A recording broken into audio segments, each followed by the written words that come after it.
would be the story of my grandpa's family from my mother's side.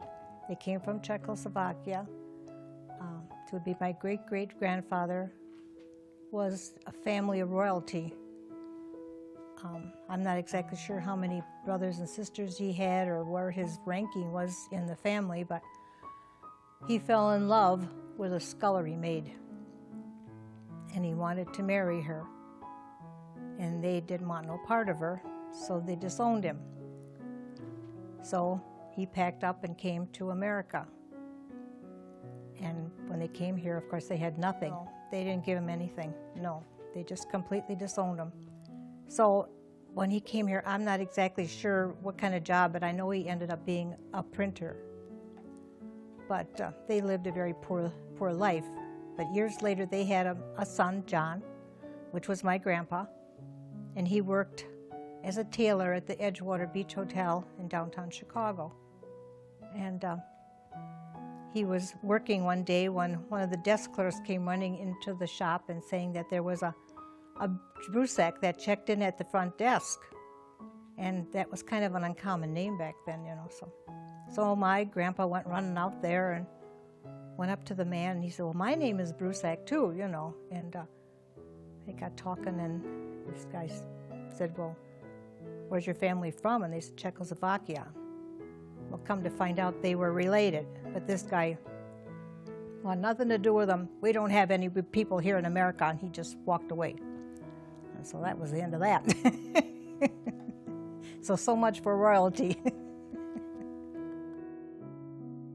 When I was 3 years old, my grandmother got really sick, and the doctor said that for her health, she should move to a warm climate. So my mom and dad, my grandma and grandpa packed everything up, and they moved to Florida. And they bought this property sight unseen through the newspaper. And they bought it from a wrestler named Daniel Boone Savage.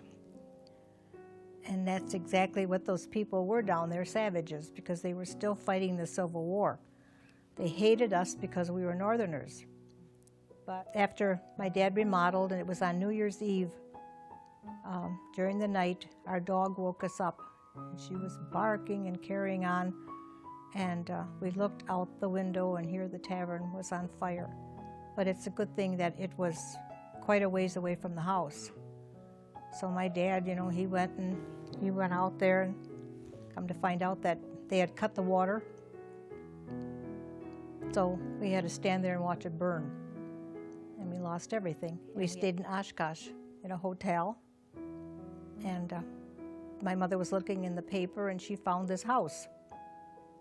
And so we went to look at the house, and we liked it. And my dad went to the building and loan, and he told the guy, I have no money. All I got is a house trailer. He says, but I'm a worker, and I promise you I'm going to pay you back. The guy took his word for it, shook his hand, and they had a house.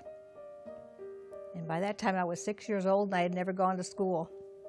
Yeah, a bunch of gypsies, that's what we ended up being, yeah. So I was 10 years old, and at that time there was a polio epidemic going around. Everybody, you know, had polio. And I was sick for 3 days, and I was fine. So they didn't think I had it because polio don't go away like that, you know. But then about a year and a half later, my mother noticed on me when I would get off this bus and I would be walking across the street, she noticed that I was starting to curve. My belt was always crooked, you know. And then she took me to the doctor, and that's when they noticed that I was curving. There was a family in Oshkosh that heard about me, and they came over, and their daughter had back surgery done by Dr. Blount in Milwaukee, so they recommended him. So that's where I went. And by that time I was curved 65 degrees. My leg was 2.5 inches shorter than the other one. So I was in a brace for close to 2.5 years. I missed 2 years of school. But I had wonderful teachers, and at that time those teachers would stay after school and they'd work with you. And if it wouldn't have been for them, I'd have never graduated. But I really struggled through high school, but I made it. You know, so here I am.